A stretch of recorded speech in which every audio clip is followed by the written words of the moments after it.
HOA drained my pool without notice. Turns out Karen lied on the complaint. Marcus stepped into his backyard expecting to find his pristine swimming pool, the one he'd saved 3 years to install, the centerpiece of his daughter's upcoming Sweet 16 party. Instead, he found a concrete crater filled with nothing but rage and disbelief. The HOA had drained every last drop. But when he stormed into the community meeting demanding answers, Karen Whitmore's smug smile faltered as the security footage began to play, footage that would expose a lie so devastating. It would shatter not just her reputation, but her entire carefully constructed life. The first thing Marcus Chen noticed when he pulled into his driveway was the silence. Not the usual gentle hum of the pool filter, not the soft splash of water against the tile edges that had become the soundtrack of his summer evenings. Just silence. He sat in his sedan for a moment, engine ticking as it cooled, staring at the side gate that led to his backyard. 3 years. 3 years of overtime shifts at the manufacturing plant, 3 years of skipping dinners out and buying generic groceries, 3 years of telling his 15-year-old daughter Emma that maybe next year they'd have the pool she dreamed of since they moved to Willow Creek Estates. The gate squeaked as he pushed it open, the sound unnaturally loud in the quiet afternoon. He rounded the corner of his house and his world tilted sideways. The pool was empty. Not just low, completely, devastatingly empty. The deep end gaped. Like an open wound, revealing hairline cracks he'd never noticed before. The shallow end showed water stains and debris that had been invisible beneath the surface. His expensive pool lights hung suspended in air, looking absurd and violated. What the hell? The words came out as a whisper, then louder, angrier. What the hell? He stumbled forward, his work boots slipping on the wet deck where water had clearly been present just hours before. The automatic pool cleaner lay sideways at the bottom like a dead animal. The pool thermometer, which had read a perfect 78 degrees when he'd left for work that morning, now measured nothing but air. Marcus pulled out his phone with shaking hands, scrolling through his contacts until he found the number for Precision Pool Services. Tom answered on the second ring. Tom, it's Marcus Chen on Maple Street. Did your crew drain my pool? Today? Your pool? Hell no, Marcus. We are not scheduled for any maintenance until next month. Why would we drain it? Someone did. It's completely empty. Silence on the other end. Then, Marcus, nobody drains a pool without authorization. That's thousands of gallons of water and chemicals down the drain. Are you sure you didn't? I'm sure. Marcus's voice cracked. Tom, my daughter's party is this Saturday. Her Sweet 16. All her friends, the whole neighborhood, we've been planning this for months. Jesus. Look, I can get a crew out there tomorrow morning, but refilling and rebalancing chemicals, that's going to take at least 3 days, maybe 4. Marcus ended the call and stared at the concrete crater that had been his pride and joy. Emma would be home from school in 2 hours. How was he supposed to explain this? How was he supposed to tell her that the party she'd been talking about for months was ruined? The sound of heels on pavement made him turn. Karen Whitmore stood at his back fence, her perfectly manicured hands gripping the wooden slats. She wore her usual uniform, expensive athleisure wear that had never seen actual exercise, diamond tennis bracelet catching the late afternoon sun. And that particular smile that never quite reached her eyes. Oh my, she said, her voice dripping with false concern. What happened to your pool? Marcus walked over to the fence, his jaw clenched. You tell me, Karen. You're the HOA president. I'm just a concerned neighbor. She tilted her head, studying the empty pool like it was a mildly interesting science experiment. Though I have to say, this is probably for the best. Excuse me. Well, there have been complaints.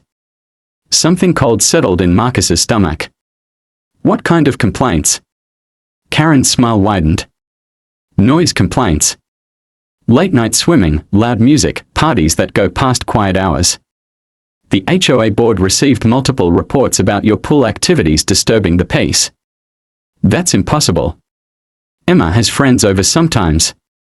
But we follow all the rules. Pool closes at 9, music off by 8:30. The board voted unanimously to have the pool drained as a corrective measure. Karen's voice had taken on that official tone she used during HOA meetings. The one that made Marcus want to punch something. It's all in accordance with Section 4.3 of the Community Guidelines regarding repeated violations.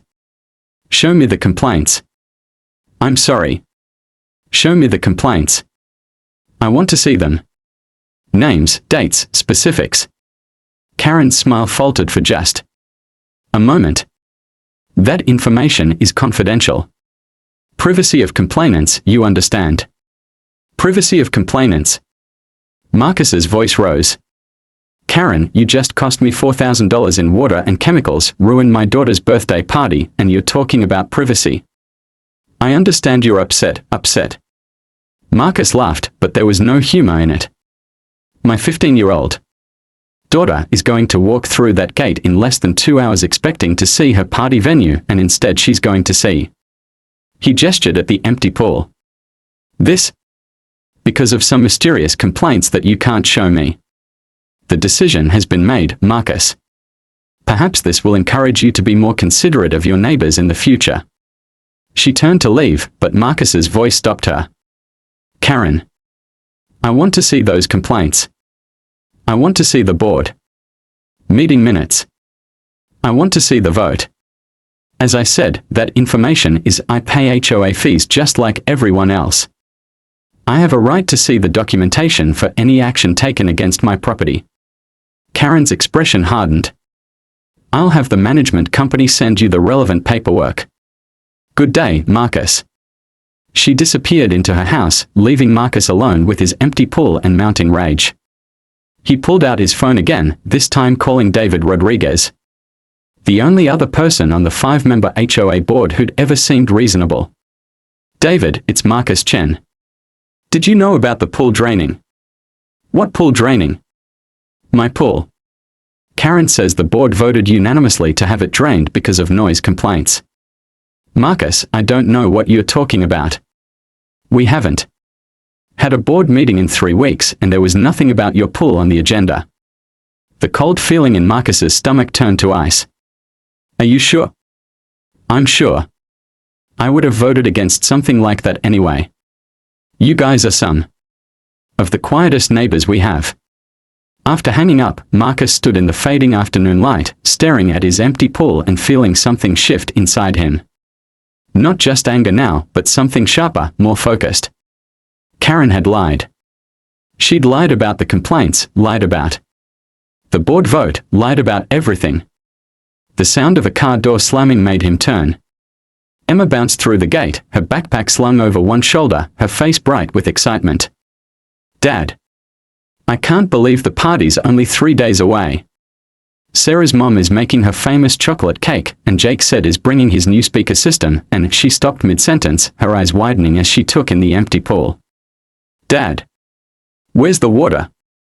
Marcus watched his daughter's face crumble, watched 3 years of anticipation and excitement drain away faster than the pool water had.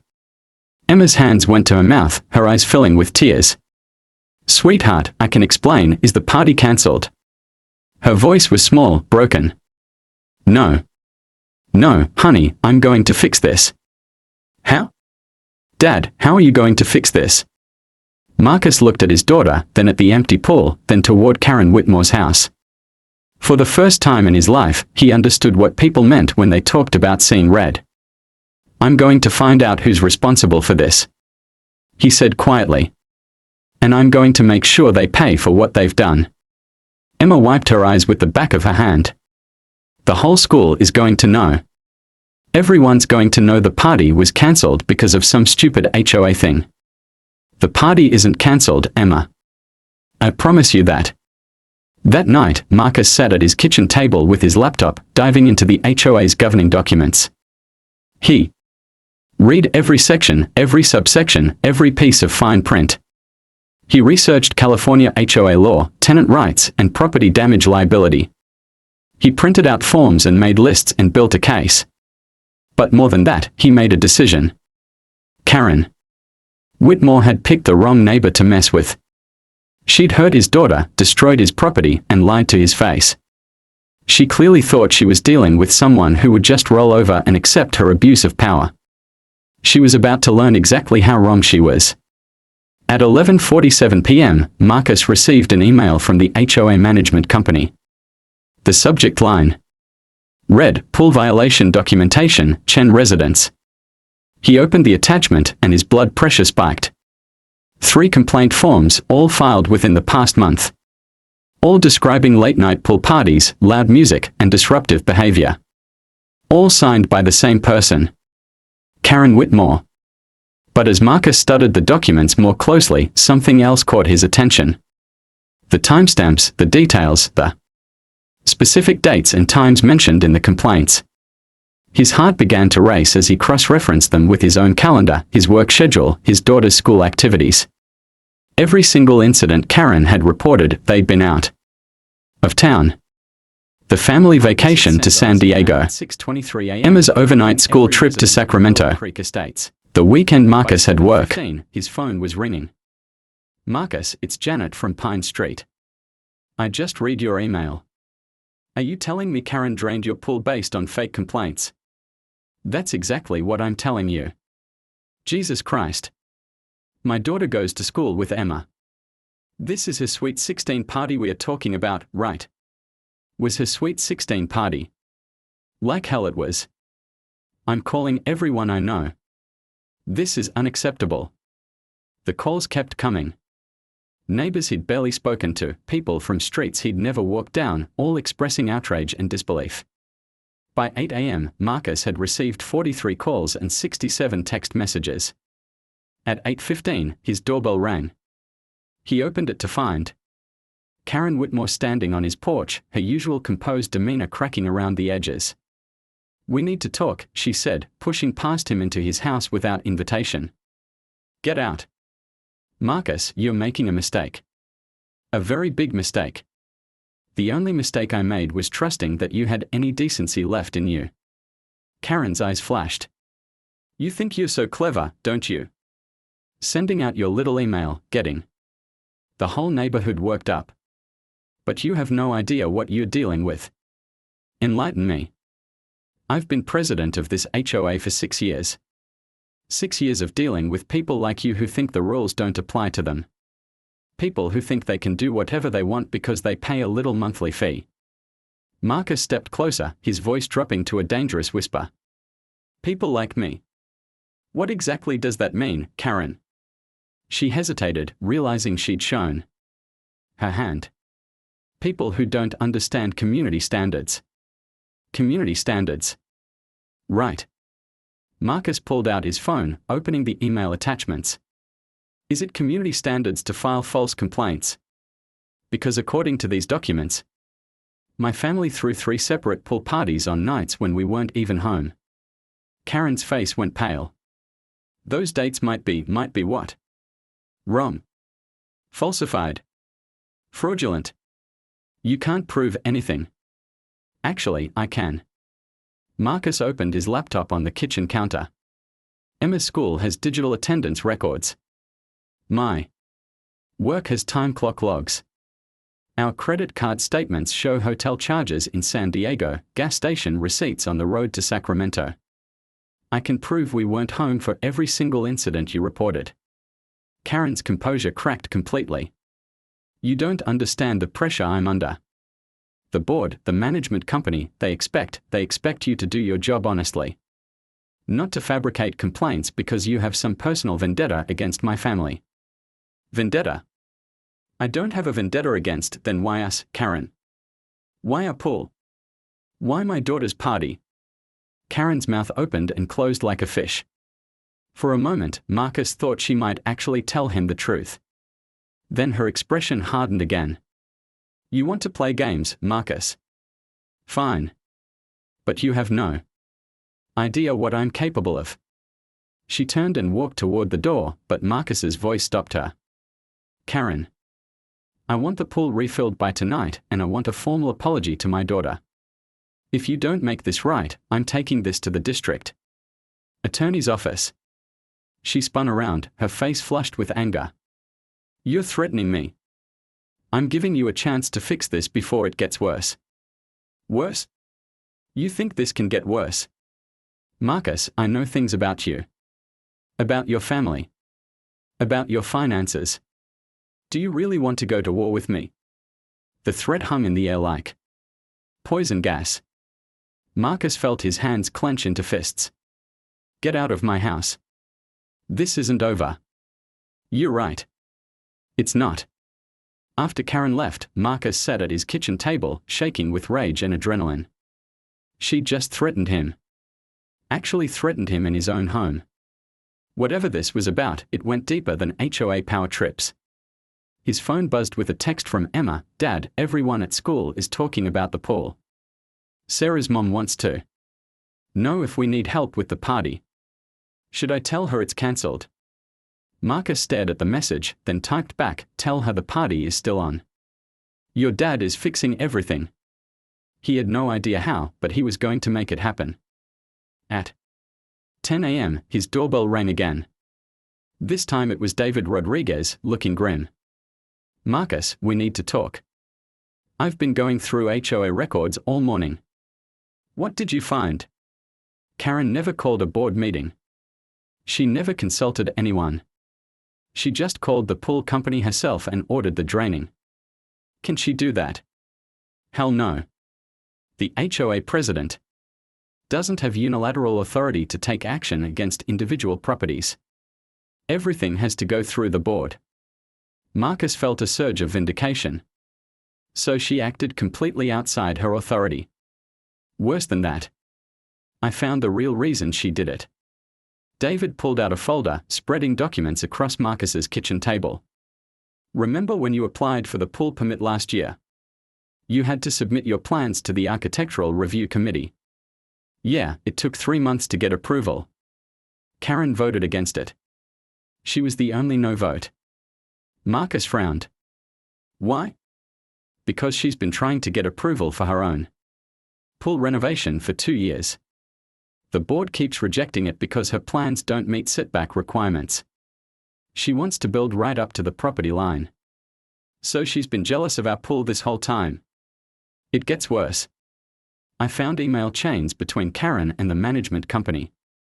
She's been pushing for a ban on new pool installations, claiming they are driving up insurance costs. Marcus stared at the documents. She's been waging a campaign against pools in general. Against your pool specifically. Look at this. David showed him an email dated 6 months ago. Karen had written to the management company, the Chen pool installation sets a dangerous precedent. If we don't take action to demonstrate the consequences of non-compliance with community standards, other residents will follow suit. Non-compliance. With what standards? We followed every rule. That's the thing. There was no non-compliance. She just couldn't stand that you had something she couldn't have. Marcus felt pieces clicking into place. So she waited for an opportunity to strike back. And when she couldn't find legitimate complaints, she made them up. The doorbell rang again. This time it was Tom from Precision Pool Services, looking uncomfortable. Marcus, I need to tell you something. I got a call this morning from Karen Whitmore. She tried to cancel the refill order for your pool. What? She said the board had reconsidered and decided to keep the pool drain pending further investigation.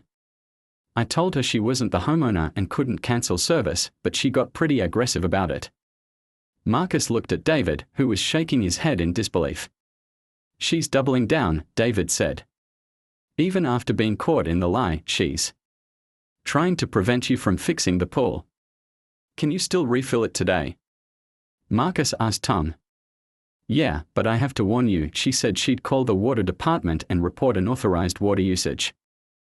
I don't know if she can actually do that, but let her try. Marcus's voice was steel. Fill the pool. After Tom left, Marcus and David sat in the kitchen, surrounded by evidence of Karen's fraud and abuse of power. What's our next move? David asked. Emergency board meeting. Tonight. Karen won't agree to it. She doesn't have a choice. According to the HOA bylaws, any 3 board members can call an emergency meeting. You, me, and Linda Morrison make 3. David grinned. Linda's been wanting to get rid of Karen for years. She'll jump at the chance. Good. Set it up for 7 p.m. at the community center. And David? Make sure everyone knows. Full transparency. What about Karen? What? About her? She'll show up. She'll bring lawyers, she'll make threats, she'll try to spin this whole thing. Marcus stood up, looking out his kitchen window at the pool truck that was already setting up to refill his pool. Let her come. I've got something she doesn't. What's that? The truth. At 2 p.m., Marcus received a certified letter from a law firm he'd never heard of. The letterhead was expensive, the language intimidating. It accused him of defamation, harassment, and violation of HOA confidentiality agreements. It demanded he retract his email and issue a public apology to Karen, or face legal action. Marcus read it twice, then called the lawyer who'd handled his house purchase. Bill, it's Marcus Chen. I need to ask you about something. Sure, Marcus. What's up? If someone files fake complaints to justify damaging my property, then threatens me when I expose the fraud, what kind of legal trouble are they in? Jesus, Marcus. What happened? Marcus explained the situation, reading portions of the legal threat Karen had sent. Okay, first thing, ignore the letter. It's an intimidation tactic. Second thing, document everything. And third thing, Karen Whitmore is in deep shit. How deep? Property damage, fraud, abuse of authority, possible criminal charges if the DA decides to pursue it. She's looking at civil liability in the tens of thousands, minimum. What about her threat to dig into my finances?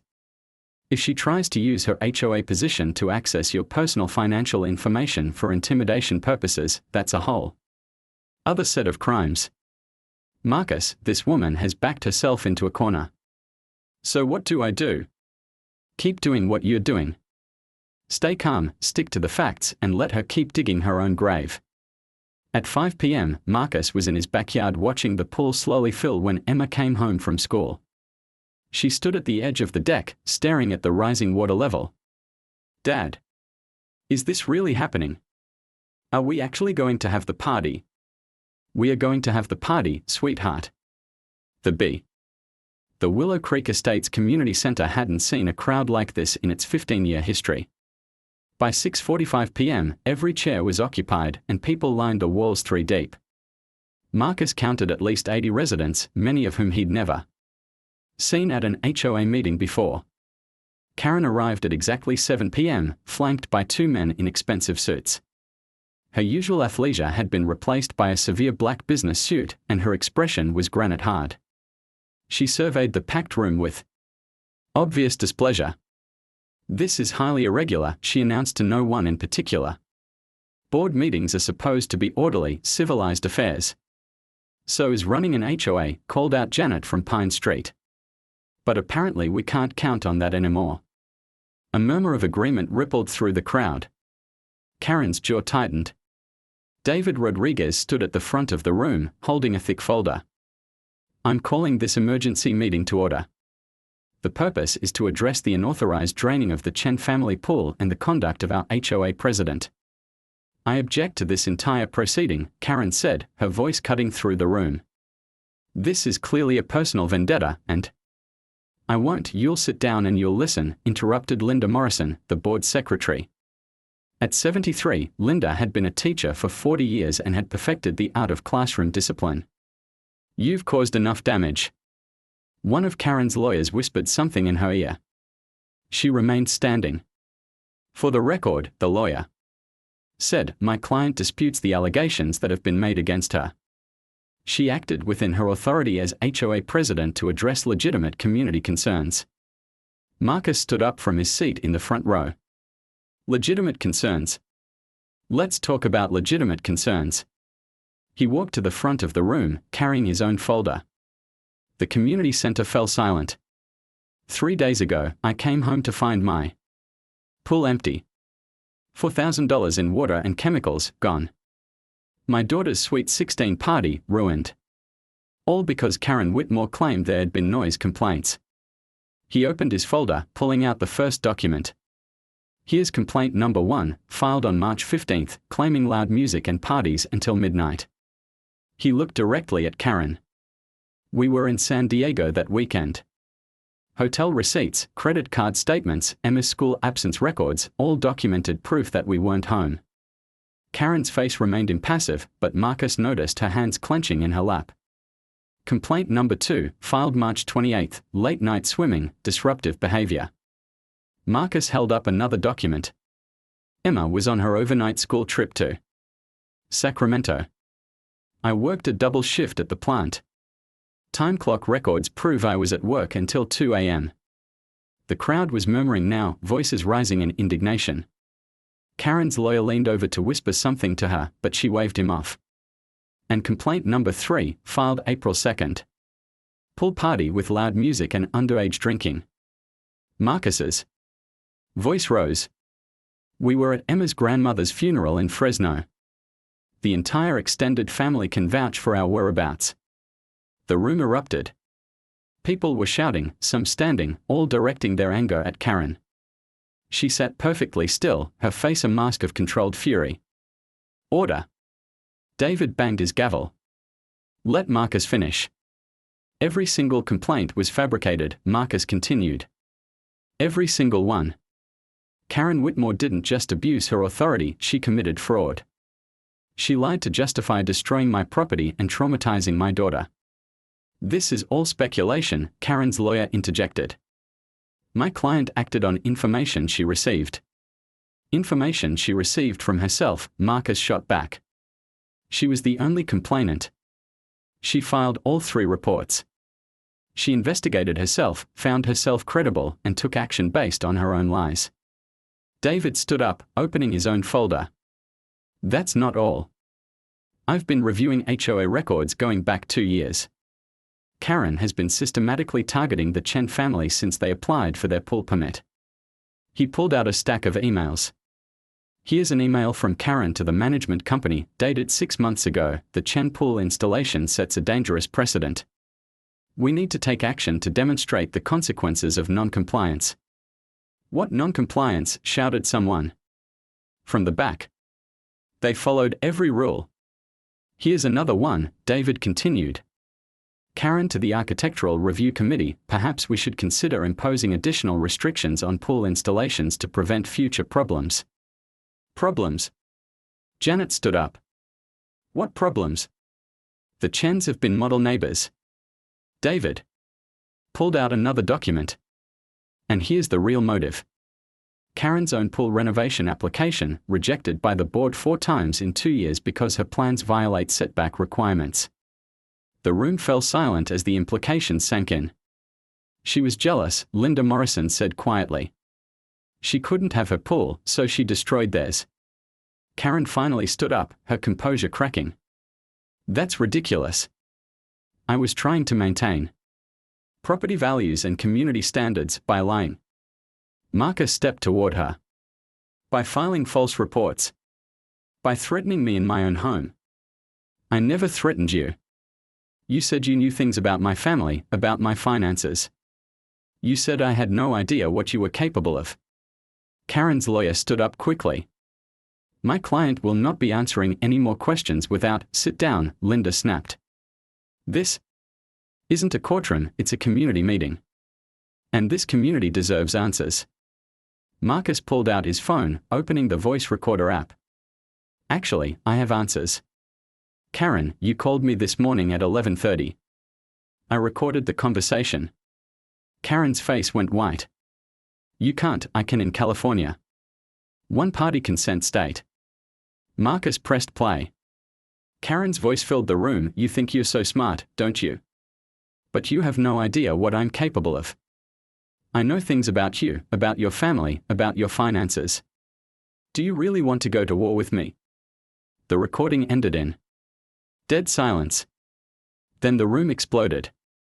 That's extortion, someone shouted. She threatened his family. This is criminal.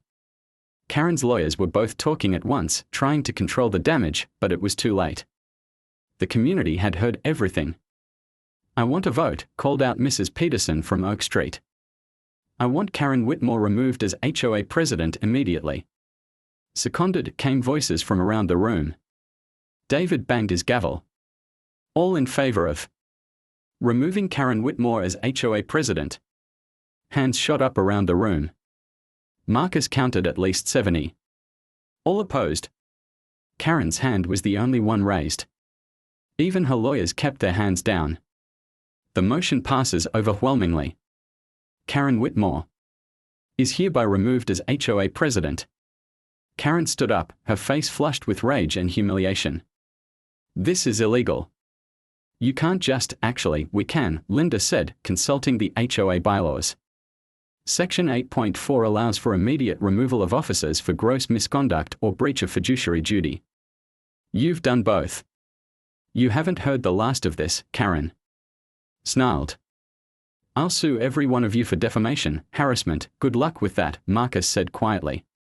"Especially when the district attorney's office reviews the evidence of your fraud and extortion." Karen's lawyers grabbed her arms, pulling her toward the exit. "We are leaving now." As they reached the door, Karen turned back one last time. "You think you've won? You have no idea what's coming." After they left, the room was quiet for a long moment. Then Janet started clapping. Soon the entire room was applauding, people standing, cheering. David banged his gavel. "We still have business to conduct. I'd like to nominate Marcus Chen for interim HOA president." Seconded. "All in favor?" Nearly every hand in the room went up.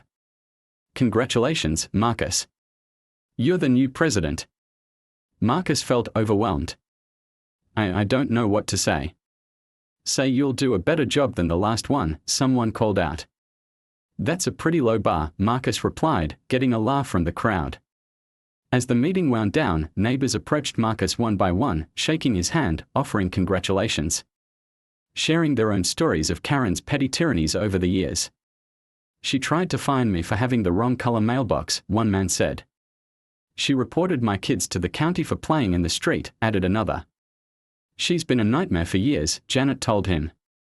"But nobody wanted to stand up to her." "Why not?" "Because she seemed so powerful. Like she had connections, resources. Like she could make life difficult for anyone who crossed her." Marcus thought about that as he walked home, David beside him. "So what happens now?" David asked. "Now we run the HOA the way it's supposed to be run. Honestly, fairly, for the benefit of the community." "And Karen?" Marcus looked at his house, where lights were on in Emma's room. She was probably texting her friends about the party, excited and happy again. Karen made her choices. Now she gets to live with the consequences. As they reached Marcus's driveway, David grinned. "You know what the best part is?" "What?" "Emma's party is tomorrow. The whole neighborhood is going to be there, celebrating in the pool that Karen tried to destroy. She'll be able to see it all from her bedroom window." Marcus smiled for the first time in days. Sweet 16 revenge. Emma's going to love that. They were almost to the front door when Marcus's phone rang. Unknown number. "Hello. Mr. Chen. This is Detective Sarah Martinez with the Riverside County Sheriff's Department. We've received a complaint about threats and property damage involving your HOA. Could you come in tomorrow to give a statement?" Marcus looked at David, who was grinning. "Absolutely, Detective. I have quite a story to tell you." The morning of Emma's Sweet 16 dawned crisp and clear, with the kind of California sunshine that made everything look like a movie set. Marcus stood in his backyard at 7 a.m., watching the pool service technician test the water chemistry one final time. "Perfect balance," Tom announced. "pH, chlorine, alkalinity, everything's exactly where it should be. This water's cleaner than most people's drinking water." Marcus smiled. "Thanks, Tom. Send the bill to the HOA. New management will be handling it. I heard about what happened at the meeting. Whole neighborhood's talking about it. Good for you, standing up to that woman." After Tom left, Marcus stood alone by the pool, coffee in hand, watching the early morning light dance on the water surface. It was hard to believe that 3 days ago, this had been an empty concrete crater. Now it looked like something from a resort brochure. His phone buzzed. Text from Detective Martinez, "Can you come in at 10 a.m.? We've had some interesting developments in the Whitmore case." Marcus typed back, "I'll be there. Should I bring anything?" "Bring everything.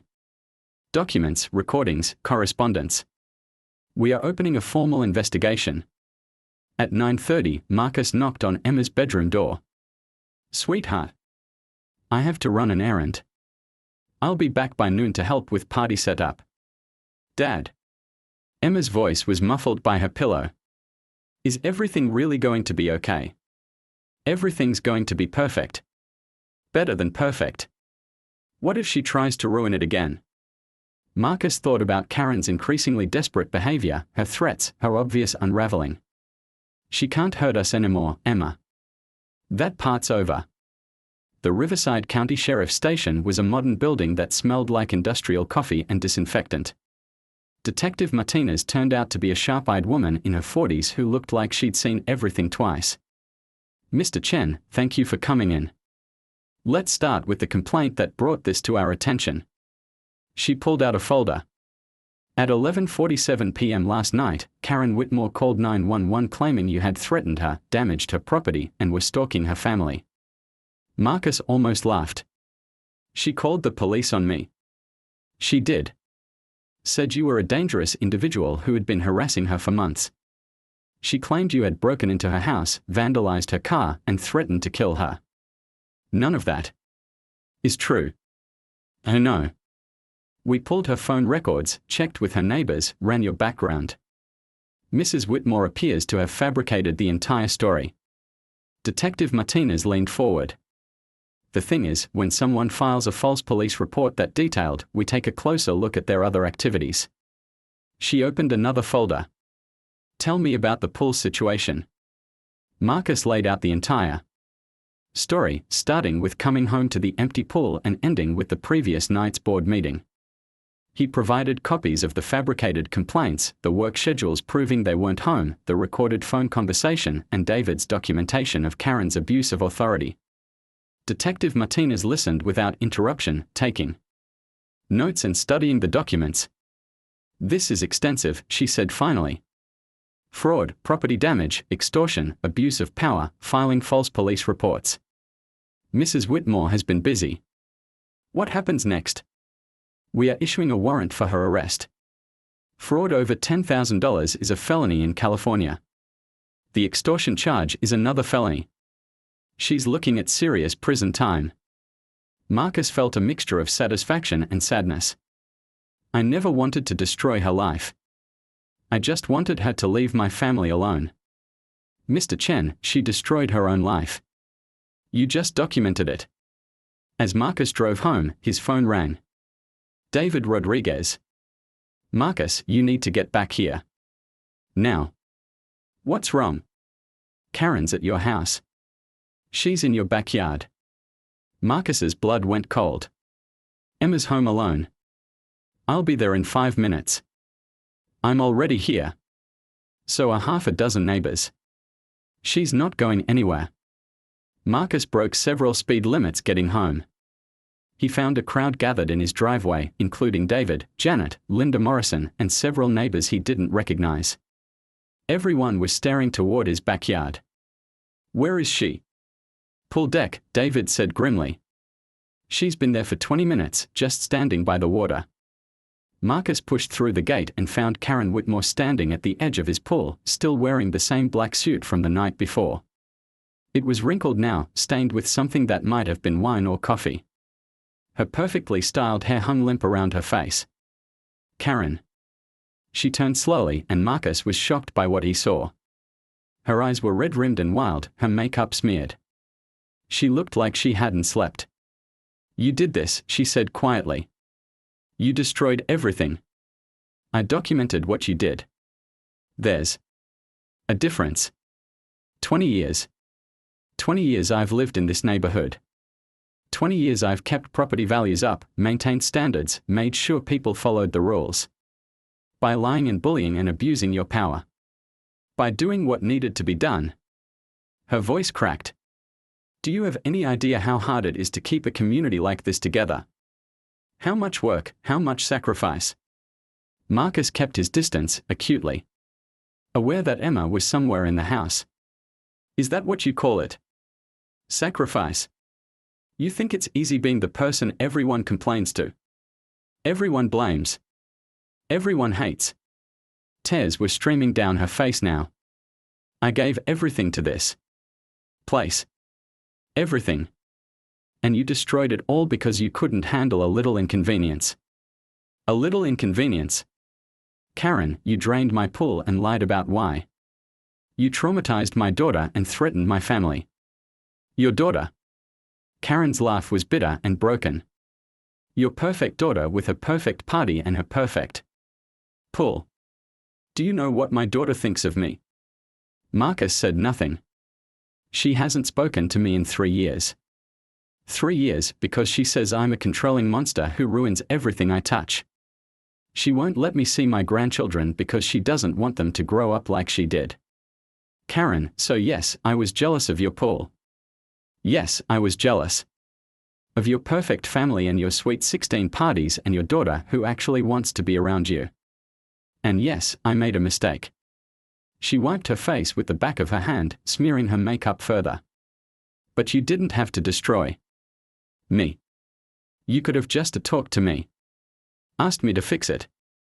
Instead, you turned the whole neighborhood against me. You turned the neighborhood against yourself.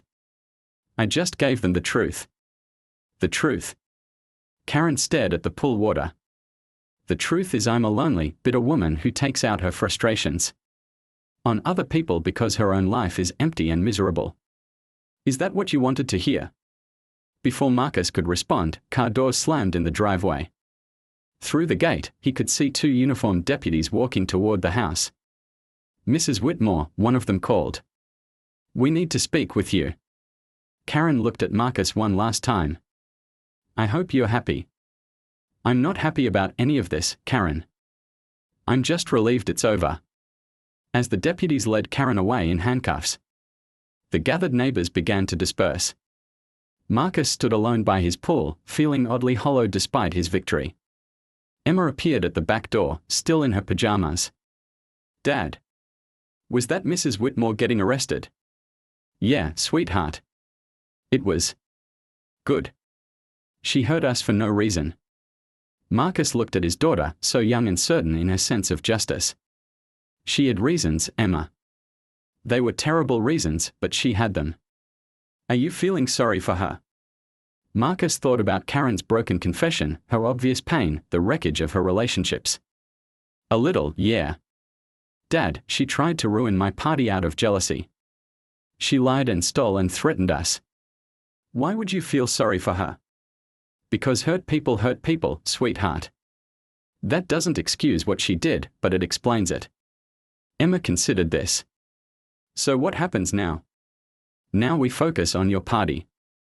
Speaking of which, don't you have about 50 people coming over in 3 hours? Emma's face lit up. Oh my God, I need to get ready.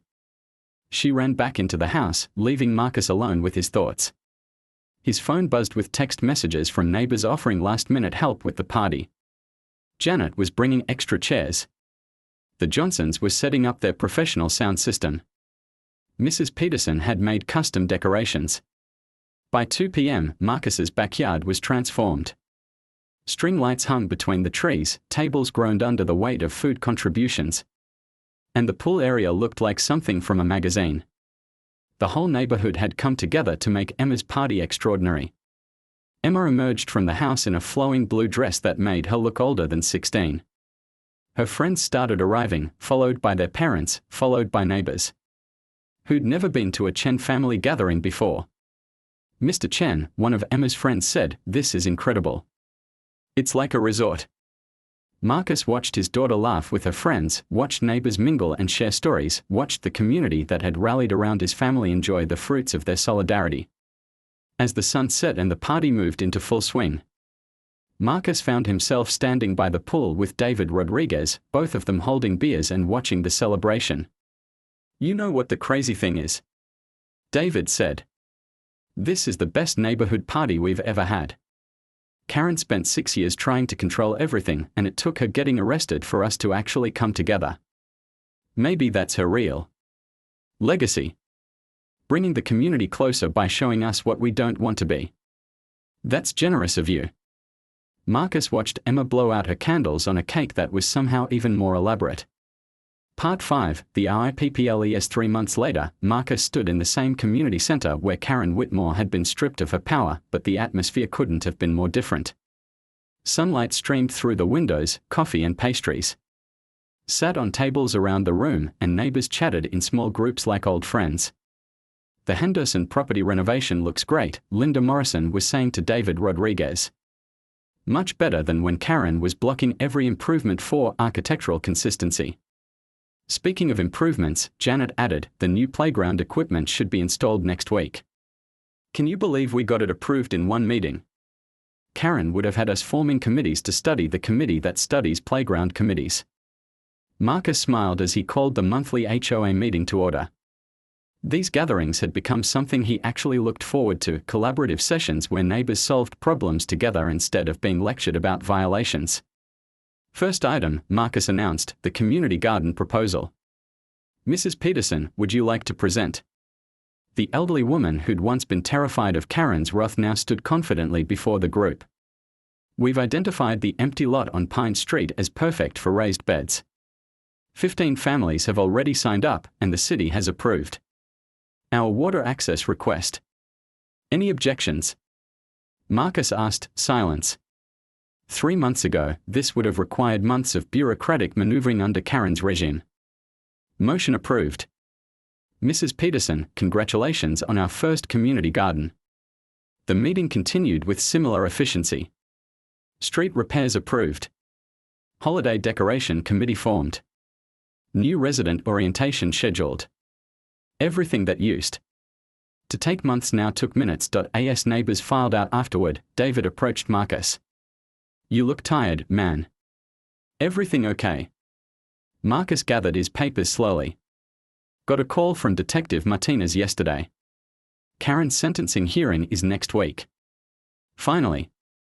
What's she looking at? 3 to 5 years. Felony fraud, extortion, filing false police reports. Her lawyers tried to negotiate a plea deal, but she refused." David frowned. "She refused? Why?" "According to a lawyer, she still insists she was protecting the community. She wants her day in court to expose the truth. After everything that's happened, she still thinks she was right." Marcus thought about his last conversation with Detective Martinez. It's worse than that. Apparently she's been writing letters from jail. Lots of letters. To who? Everyone. The district attorney, the judge, the parole board, local newspapers. All claiming she's the victim of a conspiracy led by me. David shook his head. She's completely delusional. Or completely desperate. Her lawyer says she's facing bankruptcy from legal fees. Her husband filed for divorce last month. Her daughter still won't speak to her. Marcus, you know none of that is your fault, right? Is it? I mean, I could have handled this differently. Could have talked to her privately first, tried to work something out. She threatened your family. She committed fraud. She abused her power for years. You did what you had to do.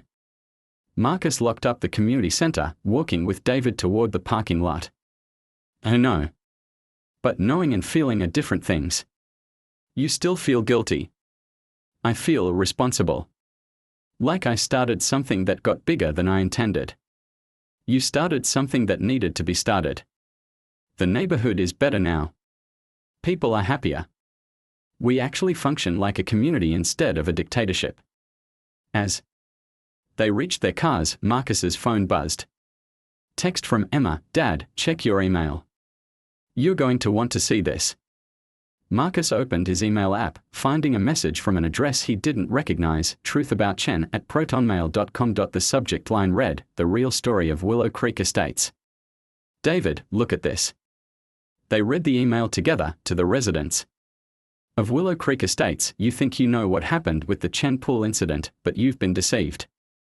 Marcus Chen orchestrated an elaborate scheme to take control of your HOA, using his daughter's party as emotional manipulation and falsified evidence to destroy an innocent woman who was only trying to protect your community. Karen Whitmore dedicated years of her life to maintaining property values and neighborhood standards.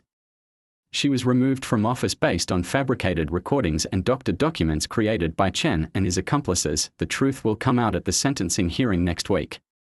Attend and hear the real story of how one man's greed and ambition destroyed a dedicated public servant. A concerned neighbor David stared at the phone. She's sending anonymous emails now. Gets worse. Look at the CC list.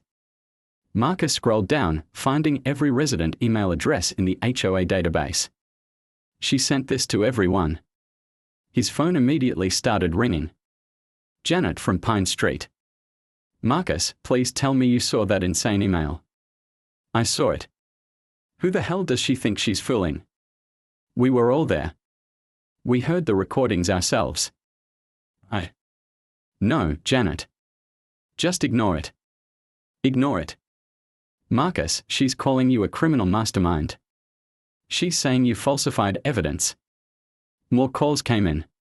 Text messages. Neighbors expressing outrage, confusion, concern. By the time Marcus got home, his phone had buzzed 67 times. Emma met him at the door, laptop in hand. Dad, it's not just email. Look. She showed him a Facebook page, Justice for Karen Whitmore, exposing the truth about Willow Creek HOA corruption. The page had been created that morning and already had 43 members. Post after post detailed conspiracy theories about Marcus's scheme to take control of the HOA, complete with claims that he'd bribed officials, falsified documents, and manipulated neighbors. This is crazy, Emma said. She's making you sound like some kind of criminal mastermind. The scary thing is, some people might believe it. Marcus's phone rang. Detective Martinez. Mr. Chen, I assume you've seen Mrs. Whitmore's latest activities. The emails and Facebook page. Yeah. There's more. She's been calling local reporters, trying to get them to cover her story. So far, no takers, but she's persistent. Is this legal? The harassment, I mean. Technically, she's not threatening you directly.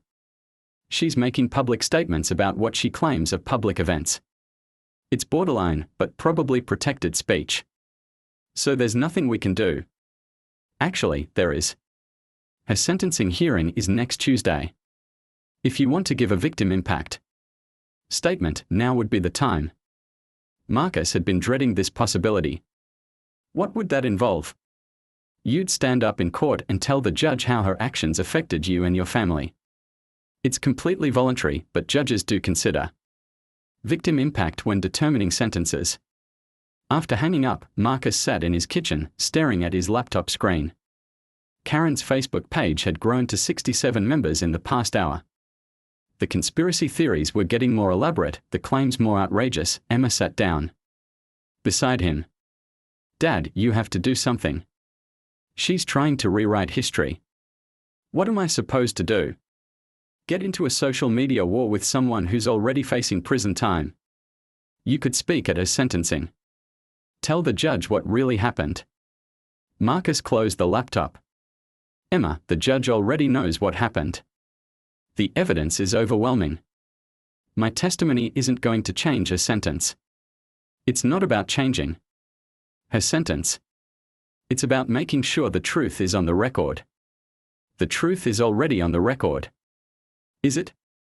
Dad, she's telling people you falsified evidence. She's saying you manipulated everyone. What happens when people start believing her? Marcus looked at his daughter, seeing an understanding in her eyes that seemed older than 16. You really think I should do it? I think you should do what you did before. Tell the truth and let people decide for themselves. That weekend, Marcus sat at his kitchen table, trying to write a victim impact statement. How do you summarize The violation of trust, the betrayal of community responsibility, the trauma inflicted on a child excited about her birthday party. Every draft felt either too harsh or too lenient. Too emotional or too clinical. Too forgiving or too vindictive. Sunday evening, Emma found him still struggling with the words. "Dad, what are you trying to say?" "I don't know. That's the problem. What do you want people to understand about what she did to us?" Marcus thought about it. That she didn't just drain a pool. She attacked our sense of home, our sense of safety, our trust in the community we live in. So say that.